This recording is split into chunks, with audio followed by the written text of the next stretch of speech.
Okay. So, Kai and I have just finished the first book of the Hunger Games.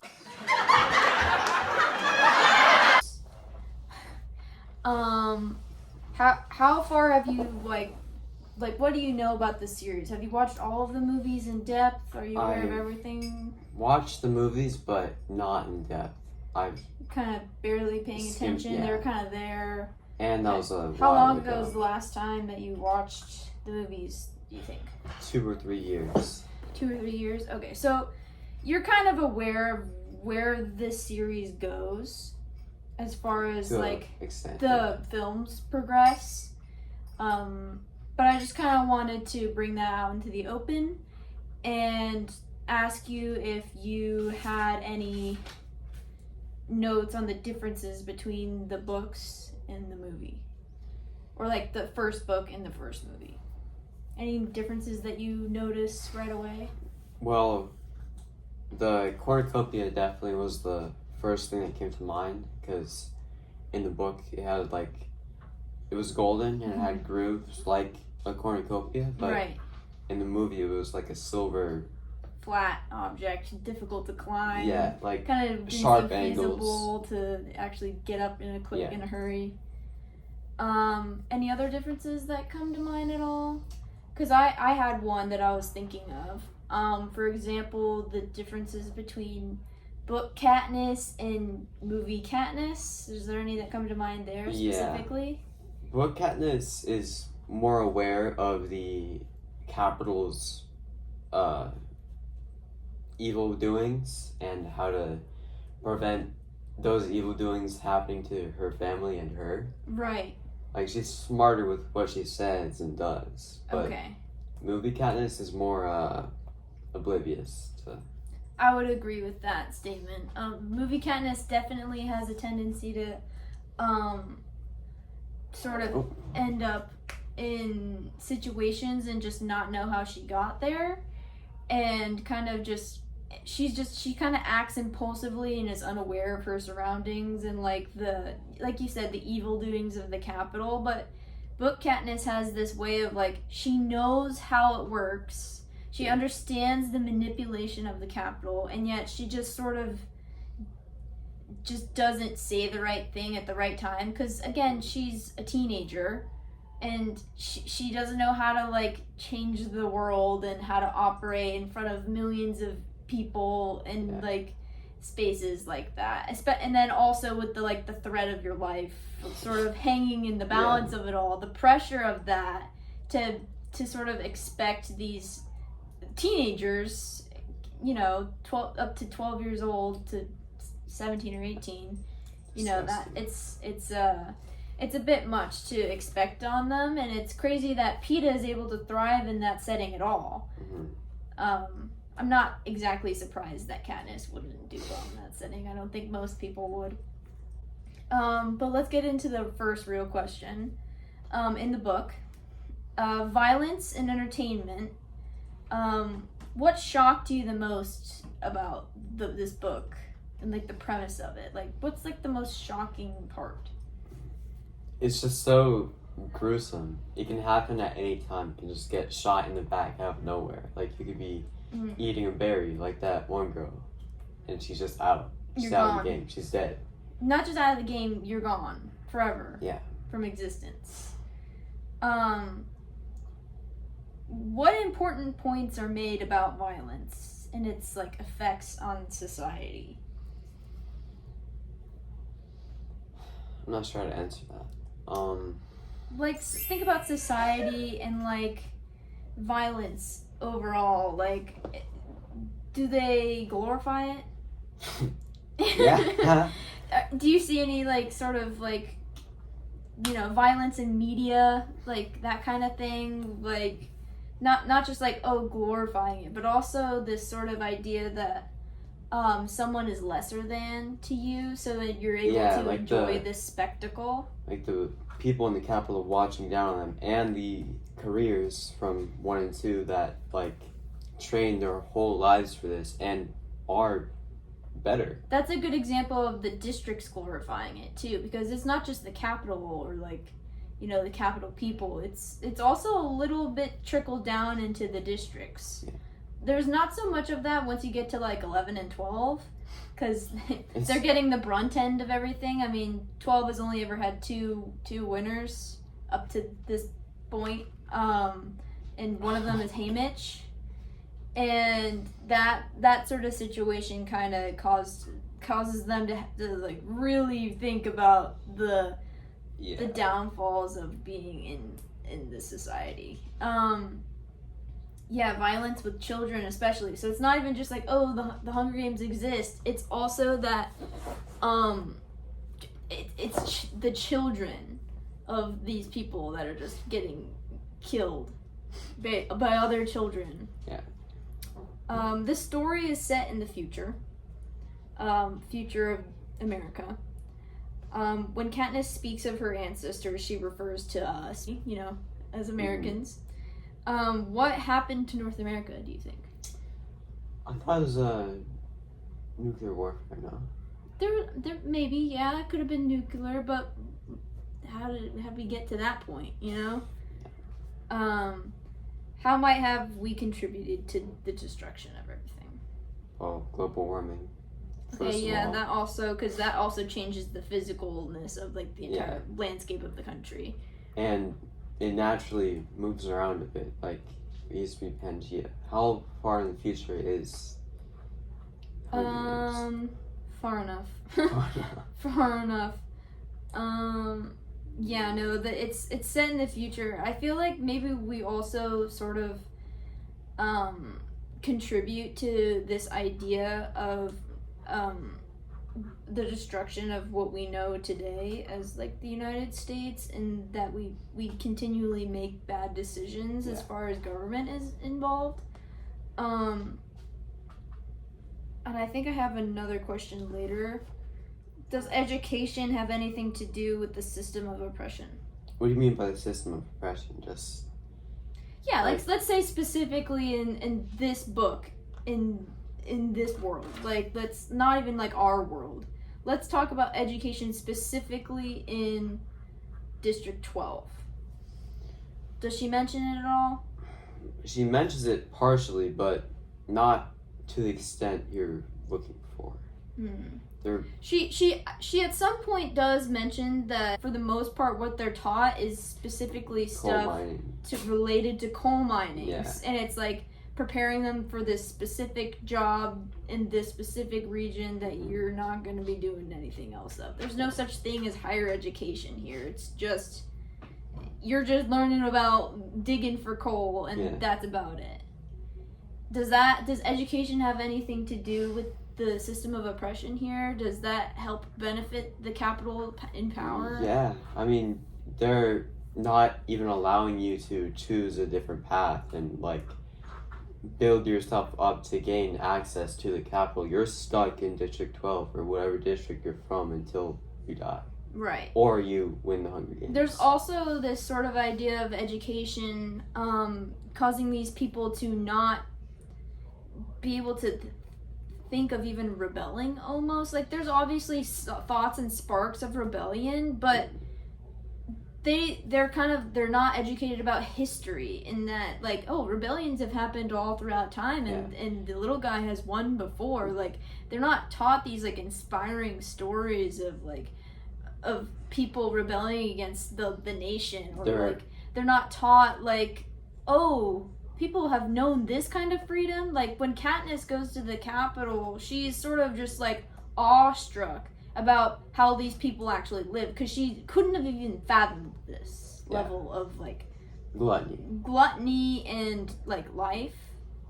What are other ways that the Capitol controls the districts? Because we've talked about education, but obviously what's some other fear control? And just pushing down on them even farther, so they're less likely to think of rebelling. Okay. Yeah, so they're not educated, and they're also heavily policed as well by the what are they called? The guys that are in each district. Yeah, like the why am I blanking on peacekeepers? Peacekeepers, yeah. Oh, how funny is it that they're called peacekeepers as well? Very, very interesting. Yes. So they're uneducated. They're heavily policed. They're sort of locked in with the gates situation. Well, there's also it's just the fear of the gates being on. They're not even on most of the time. Well, in 12, no promises in all the districts. Some districts are also more strict about stuff than others. Like, for example, District 1 probably has pretty strict guidelines and stuff, and like the peacekeepers in 12 are literally buying meat off of Katniss. So the black market is kind of just like even the peacekeepers are contributing as well. Yeah, like in 12 they really just live in poverty all over. Which I bring that up. Katniss has known poverty all of her life. Nothing but empty stomachs. And Peeta, while not rich, has also known poverty. What does it say about Peeta when he says, I want to die as myself. I don't want them to change me in there, turn me into some kind of monster that I'm not. He wants to stay with his morals and with his ideas, not be changed by the Capitol's game. Mm-hmm. And not be forced to torture someone, like he's not going to play into the entertainment part as much as other tributes. So you're like, also I don't know if Peeta directly kills somebody other than maybe Foxface in the games. The only thing that he really does that like contributes to violence is really fighting Cato to protect Katniss when the tracker situation happens.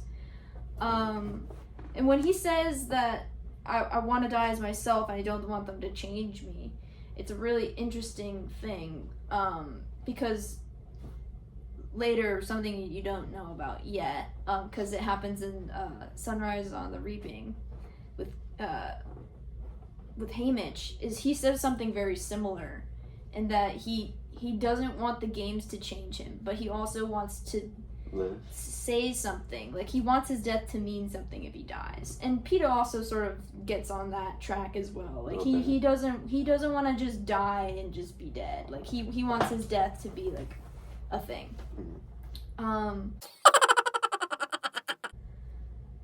Katniss was only really thinking about survival when he said that, and so she sort of had some kind of guilt about only thinking about like, how do I live in these games. And when he's like talking about like, if I die, I want to die in my terms, and like, if I don't want them to change me, she hadn't even thought of that. What does that say about her economic background versus Peeta's?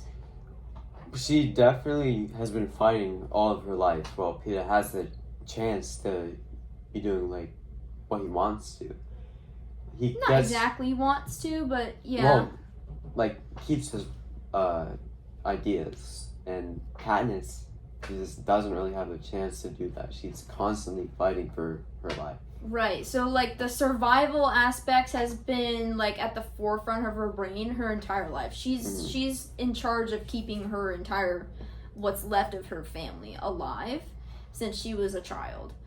Like, since she started getting her name reaped, she's been the one who's been in charge of giving her family food and getting that all situated. So it's no wonder that she hadn't even thought of like her death meaning something, because she was too busy in survival mode to even consider the idea of possibly like even making death meaningful. Like, there's no meaning behind anything. She's literally just like, get food, eat, keep going, drink water. Like, when she's in the games, she kind of is almost also in her element in that way, where she's like, I've been surviving my whole life. She even mentions at one point the careers. They don't know what it's like to have an empty stomach. They don't know what it's like to be hungry in the way that her and Rue know what it's like to be hungry. That's part of why she exploded their supplies. Right, it's because she's like, that's gonna hurt them. unless they get sponsors, they're not learning. They don't know how to get food by themselves. So it's really cool to see her sort of like doing well in that sense. Gail says that the Capitol wants the districts to be divided. And that it's to their advantage. What does he mean by this? If they collectively come together, rebellion is much stronger. And if they're separated and one district rebels, it's much easier to stuff it out. Like, just extinguish that flame of hope of rebelling out of their prison, basically. Right. So also it's like safety in numbers as well. So they don't have communication between each district. They don't have any sort of way to go between each district to talk, not even just to talk to each other, but just like between the two of them. Like, there's no trade between districts. Everything is through the Capitol, and supplies get spread that way. So it's really interesting that that is also sort of like going back to the other question where it's talking about like what are the ways that they control the districts. It's also that they don't have communication with each other, so they don't know, oh, when they start rebelling, we should start rebelling too. There's no like unification of these rebellions that they're having, because even though they're all throughout, even though they're rebelling the whole time, everybody's rebelling, like, but they don't know everybody's rebelling. So that's a big part of what like Gail has to say about this, is that it's an advantage to the Capitol to keep them contained, uneducated, quiet, and don't let them talk to each other. Yeah. What does Katniss volunteering for her sister Prim say about her character? She loves Prim. Yeah, but it's kind of interesting because like her goal is survival, but she's not like the odds of her surviving the Hunger Games from District 12, from where she's from, considering only one other person that she knows of has won it. I mean, another person previously to her is also before him. Like, statistically, she's cooked, and it's not just like. But she also is aware that anybody under the age of like 14 at this point has never survived the games. Holy moly. Everybody who's under the age of like 14 has died during the Hunger Games. Oh, there's Briar. Everybody has died. So she knows 12-year-old Prim is definitely not gonna make it. But she also sort of has this other voice that's probably talking to her. There goes Briar again. Talking to her that she's probably not going to survive it either. So she must really love Prim to be making this level of sacrifice. She's doing this. Okay, you need to go. Pause it. You were talking about how Katniss loves Prim so much. Yeah, Katniss really loves Prim, so it's also really important to keep that in mind when she makes this choice. She's also very heavily understanding the fact that she's probably not going to make it herself. Yeah. Compare the Capitol to modern America. What are some of the similarities? In like controlling the Hunger Games, media there would be, in general. Yeah, controlling media. How about like education? Education-wise? Just basically everything that, you know. There's currently stuff being taken out of libraries and like things that shouldn't really be censored are being censored out of like modern school. Yeah. And then in the Hunger Games, it's the same way but 10 times worse. Mm-hmm. What do you think it's like to be a Capitol citizen? Versus definitely better than someone from the district. Do you think it's perfect though? No, there's still struggle there as well. It's not as prominent or obvious, but if you look deeper, there's much struggle. Yeah, there's a lot of struggle. I would say that they're also probably policed, not in the same way. They're obviously treated a lot better than like some of the districts in all the districts. They live healthier lives as far as like being able to be fed every day. They're probably less poor. There's less poverty there. Maybe some poverty. I don't know. But I would say that they live richer, like they are wealthier, but they're probably also not as educated about certain things, and they're definitely fed a lot of propaganda about like the districts and how animalistic these people are, and like, oh, they're lesser than us, like we live our lives like this, and they like not just, oh, they live in squalor, but they deserve it almost. I mean, the fact that people are rooting for the games in the first place, the idea of that comes from an idea of like someone being lesser than to you, or that you are greater than somebody else because of whatever situation. So I think that that's really important to mention. What's the point of televising the games? Why not just kill a bunch of kids? More fear that way. More. Because that's the one thing that they really, all the districts have access to just viewing. Yeah. Is the games. What it is. It's showing them that we're going to take your children and we're going to make them kill each other. But what's the point of like not just killing all of them? You could just kill a bunch of kids. It's more graphic this way, and you can why have a winner reach though? More people. That's to make it like a game almost for the people of the capital. To have somebody root for. Also, I think in the movie that he mentions hope. Snow mentions the idea of hope, that your kid might come home, that your person from your district might come home. That idea of hope really drives the Hunger Games from turning into an all-out rebellion from every single person in every district to maybe they'll survive. Yeah. You know? Why not just execute them? Because of hope, really. He understands the importance of limiting the amount of hope. Don't give them hope about rebellion. But, you know, like, maybe my kid will be the one that survives. Why is Caesar Flickerman so important? He's the face of the Hunger Games, and he does help the contestants somewhat with their Is he like a good person or a bad person?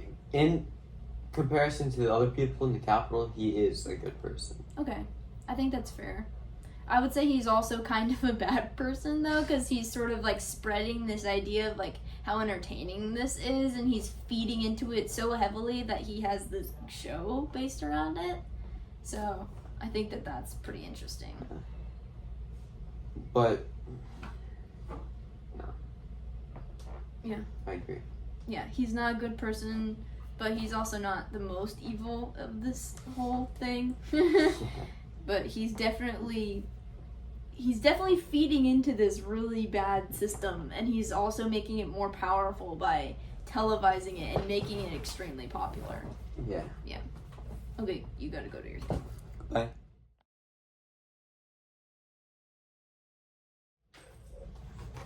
Okay. Sorry about earlier, especially for the lighting behind me. It was very backlit, but this is where we could film. Sorry about the cats, although not so sorry about the cats. What's up, Brian? What's the benefit of that for Snow, for the capital? What's the benefit of televising them? You can spit any propaganda in there they want. Right, so they're spreading a message, but they're also kind of making money. It's true. The games make money through sponsors and such, so the making money aspect of it also is sort of feeding this like continuation of the games. Because if they were in a state of, if it was just like bleeding money and like they didn't make anything off of it, there'd be no reason to continue doing it, and they would have stopped a long time ago. So I think that that's also sort of important to point out, is that they don't just do it for the love of the game. Yeah, they're also making money off of this, which is also bad because it's like the nefarious ways that they're making money off of children killing each other. Yeah. So in the Hunger Games, Peeta talks about how the first time he met Katniss, he was very little, and his dad pointed him out to her. But he also mentions that the Baker was also in love with Katniss's mother growing up. And do you think that Peeta's mom holds resentment towards Katniss because of her mother? 100%. She's the type of person that would keep that grudge. Yeah, so like She's when snake. Katniss is that what she says? It has like no sympathy towards her as a starving child. You think like she's digging through their trash cans looking for food? Do you think that there's a little bit of motivation there? She might also just be a jerk, but I think there's a little bit of jealousy motivation there with that situation. Probably. But it's interesting that she also kind of is like, oh, District 12 might actually have a winner. And she's not talking about Peeta, you know what I mean? She's just a jerk. Yeah, she doesn't seem like a very good person. We haven't seen her interact with any, like, other people from the slums of 12. Katniss or her mom? Her mom. Or not her mom. Peeta's mom. We haven't seen her interact with anyone else from the slums. We can't really tell if, we haven't really known her either as a character. That's She's true. just the one character. We're also only getting things from Katniss's point of view too. So there's probably there's a really fun thing, not fun I guess, but there's this sort of new idea going around about Katniss and how she talks about how she's so surprised when everybody puts the 3 fingers to their lips and puts them up for her when she volunteers for Rue at the Reaping. She's so surprised that her community rallies around her. She didn't volunteer for Rue. She volunteer for Prim. I'm sorry. Yeah. Volunteer for Prim. I was like, wait. Not Rue. What? They kind of they're so similar. Yeah. No, she volunteers for Prim in the Reaping, and everybody puts 3 fingers and they put them up as like a sign of like respect and that this is wrong and that we love you almost. Like her entire community rallies around her. She mentions how surprised she is about this, and it's because Katniss doesn't really think about other people at all, and she doesn't really think about how they view her or think about that. She's very like, I'm focused on survival and like keeping my sister alive. Yeah. And her sister has more time to also think about that kind of stuff.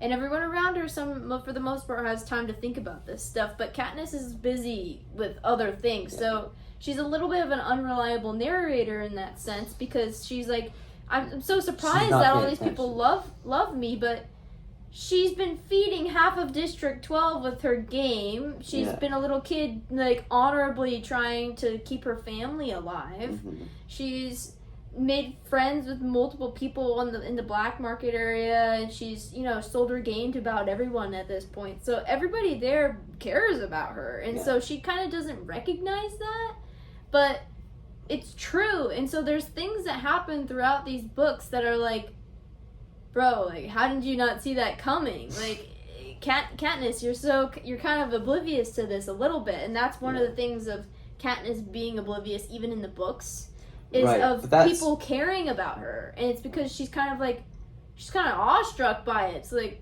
why do you guys care about me? It's like, bro, you literally are like the embodiment of District 12 and everything that we stand for, and like, that's so honorable of you to have volunteered for your sister because you're probably gonna die. Yeah. Yeah, no, she's definitely in survival mode. It's very apparent. In that part, you were talking about how she's oblivious to other people in the book. She's the same way in the movie. They're not like exaggerating it in there. It's just towards the capital that movie Katniss is a little bit slow. Yeah, but she's sort of oblivious of how people love her in general. In both book and movie. That's like throughout. It's like she's surprised by Peeta being in love with her. She's surprised that her district supports her. She's surprised that, spoiler alert, that they want her to, be the Mockingjay. Like, she's surprised by all of this, that she's like sort of this leader of this situation, and that she's a symbol of something, and she's surprised that it's like, why me?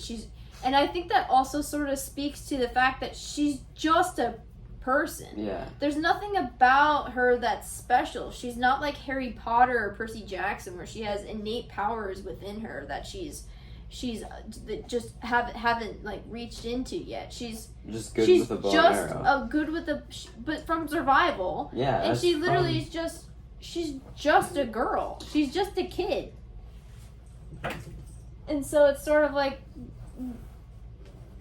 it's interesting how you can connect with Katniss on an even deeper level because she is just a person. Yeah. There's nothing innately powerful about her other than that she's a little bit skilled with the bow. And even she sort of like recognizes that. But she's just a person. Right, yeah. So, why does Katniss trust Rue but nobody else in the arena? Even Peeta, honestly, she doesn't trust. Rue reminds her of Prim, mostly. And then Rue helped her with the Checker Hive. I guess she sort of didn't have a choice to trust Rue. Rue already kind of like showed herself at that point. It's a good point. She already kind of was like, I've already been taking care of you, so I don't know why you wouldn't trust me. And then Rue was surprised by Katniss helping her and teaming up with her. Right. Which kind of shows their similarities. Yeah, it's also kind of sad because it's like Rue sort of like stuck her neck out for Katniss, but she's also sort of afraid of Katniss in a way when she wakes up, and it's like, oh, I hate that they're meeting under these circumstances because they probably would be really kind to each other, you know, and they are kind to each other. Even in that situation, they're kind to each other, which is speaking a lot to their humanity, you know. It's like they're still sort of like interacting in this certain way, which kind of brings me to this question, which might be difficult to answer, but if it were Rue, Katniss, and Peeta at the end, who do you think would win? We're talking about every aspect. No morals? No morals. Oh. Morals involved. Rue. Yeah. I think that Katniss and Peeta would both put themselves aside for Rue, to be honest. Which is sad. And but honestly, that would be the way to also sort of say kind of like a statement to the Capitol as well. It's like, we're still people, you know? Yeah. But of course she wouldn't make it to the end because she's so young and hard to take care of. And I also might have asked this question, but I want to kind of go over it again. What was Peeta's motivation for admitting that he loves Katniss on TV? Definitely just playing the lover play. You need to leave! Like, for Peeta's angle? And he probably did. It puts pressure on Katniss to say something about it as well. Right, but it also kind of saves both of them in a lot of trouble. That's what I mean. It makes her more desirable in a way that she wasn't able to sort of do it as well. Because she's automatically not very good at this stuff, and Peeta is very good at this stuff. And so having Peeta speak about her highly kind of almost does the job for her in a way. And also she sort of goes up and after him on the show, like Caesar Flickerman's show, so she doesn't have to really do very much during hers other than twirl around with the fire and be there. But Peeta is saying that makes her desirable, makes her stand out to sponsors, and makes people want to give her stuff. And you know what? It worked, because honestly, she was the only one to be getting sponsors the entire time they were in the arena. That we know of. Between the two of them. Oh. That's what I'm saying. Like, between the two of them, she's the only one getting sponsors. Because also, she got an 11. Which but by itself wouldn't have gotten her sponsors. You know what I mean? Like, it was definitely Peeta's interest in her. It's like adding this level of like, yeah, she's tough, but what else? You know what I mean? Like, there's an extra element to her now. Right. That they Why do we want her to win? Right. They have to be able to root for her. It's not just like, oh, like she's most likely to win. It's also a little bit like, I'm kind of rooting for her. You know what I mean? And so, can you stop that? So, like, his motivation behind it, I think, for one, personally, I think that he likes her. Yeah. I think he does actually like her a lot. So it wasn't even a lie that he's telling up on stage. I think that he was also motivated by the fact that it would benefit her. Mhm. Because he sort of had no hope for himself. His entire goal was literally, like he says, to just... Get 12 food. He wants to die as himself. Yeah. His goal is not to win. His goal is to die as himself and not to be changed in there. He has no hope of winning for himself. That's not his goal. His goal is to literally die as himself. So when he's doing stuff up on stage, it's not to benefit him. It's to benefit her. And it did, and it worked a lot. So I think it's important to mention that I think he actually does love her deeply, more than he loves himself, to the point where he's acting for her. Damn. You hadn't even thought of that? Not really, no. I forgot that he said, I want to die as myself. Which is I think that's an important element to remember when he says that. It connects, because it also sort of brings up this thing of, does she actually love him? Not as deeply as he loves her. Right. There's definitely To a be lot fair, of though, conflict. like we talked about earlier, we talked about how Katniss, also within that same vein of, like, you know, Peeta having this time to think about wanting to die as himself, and Katniss is just in survival mode. And so does she even have she doesn't even physically have the capability to even think, like, I want to die as myself. She's literally just like, how do I survive?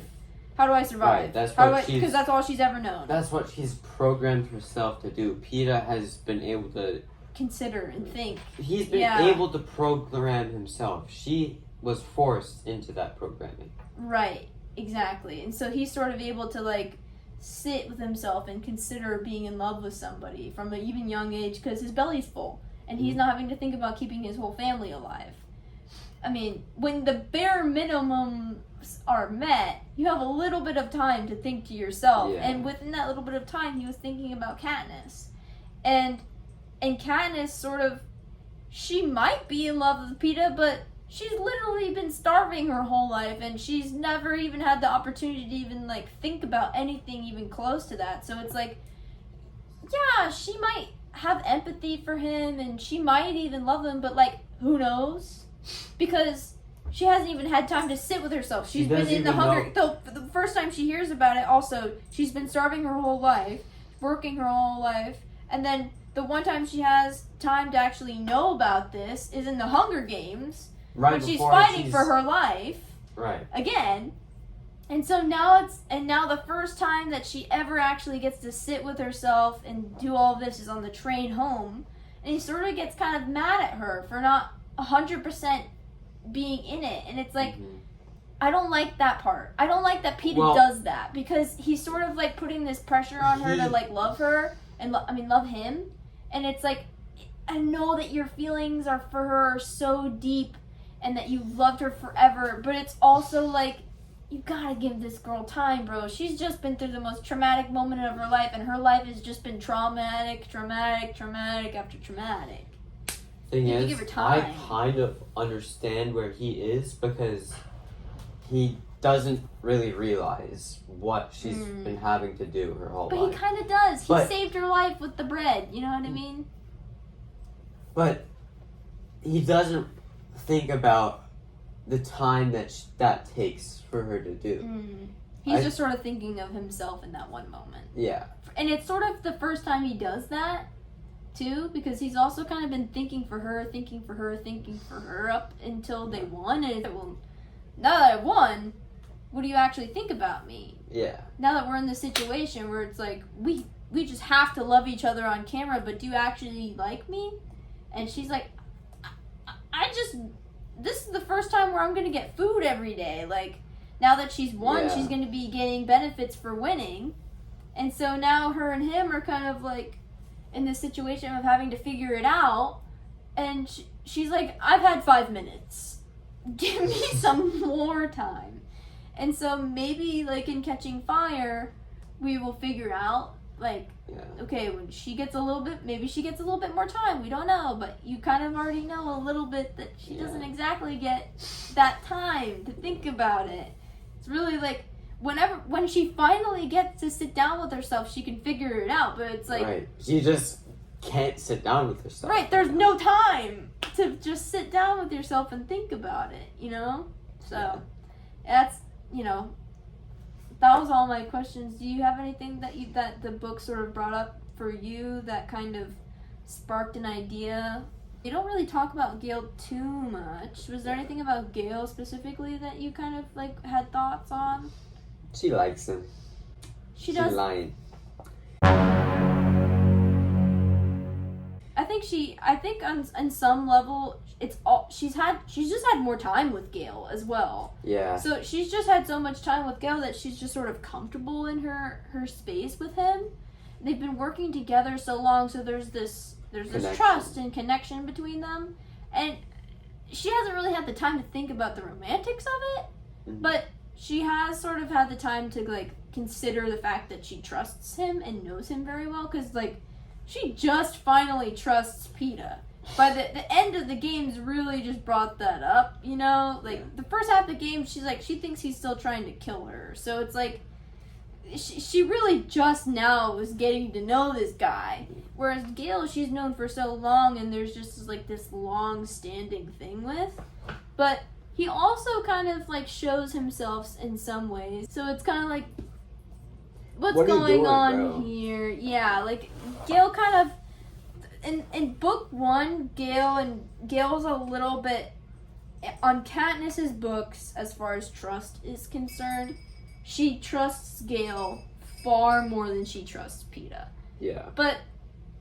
And that's because she's grown up with Gail and she's gone through many traumatic experiences with Gail that we don't really get in-depth views on, but they kind of trauma bonded over starvation and like a need for each other. I need you as my hunting buddy to teach me how to do traps because I don't know how to do that, and you kind of need a bow, and I kind of have an extra one that my dad made. Even though it's valuable to me, it's more valuable that I know how to do traps and stuff.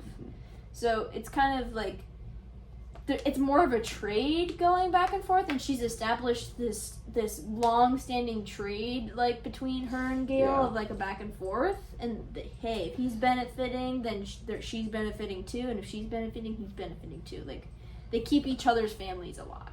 Calm yourself down. The thing You're about not that guy. Gail that irks me at this point is holding her to the things that she said in the games and not understanding how the games work on his end. Because it's like, for one thing, hey, the event is televised and they also edit it heavily.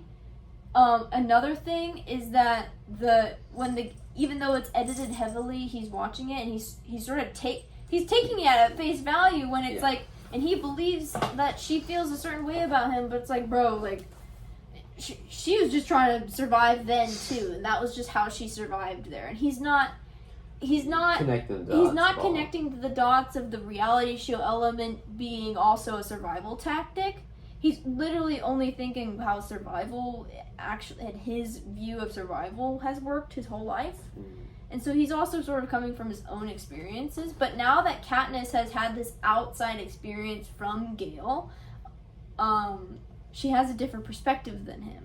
Right. And so she views the games a very different way than he does. Because he also sort of says in this book that killing a person is just like killing an animal. Katniss also, when she hears that, is also like, it's not the same though. Like, you're killing a person. Like, so like on another level, it's like, he's not very empathetic, and Katniss is very empathetic. And so it's kind of like, okay, well, she's also having to like deal with like another thing that he's not understanding of, or just doesn't understand in general. And so we sort of see that progression. But it's definitely an element within the games that it's Do you caused. think Gail likes her? Oh, 100%. Gail's always liked Katniss, though. They both have always liked Katniss. That was never the question of whether or not either of them liked her. It's very obvious that both of them love her. And I'm kind of surprised that Gale even had the time to think about that. He's just not the same as Katniss at all. Like, they're completely different mindset. Personalities, too. Mindset is black and white. That's fair. That's a fair assessment. We've only seen, like, a little bit of him as well. Right. In this book so far. Right. You really don't get to see too much of him. You just, whatever she hears from him is what you really get. The only thing that really, during the first book, that really kind of shows into his character in a bad way is the fact that he says, like, killing people is just like killing animals. And I think what he was trying to say was more of the technique of it, but he's also kind of saying a little bit, like, it's just like killing animals, exactly how it sounds. So it's like, he's definitely in the wrong here. And there's definitely red flags showing, He's waving them around, like, proudly. Yeah. But, Katniss hasn't had time to evaluate that about him either, so it's, like, not really her fault. At the end of the day, Katniss is gonna choose who she can't live without.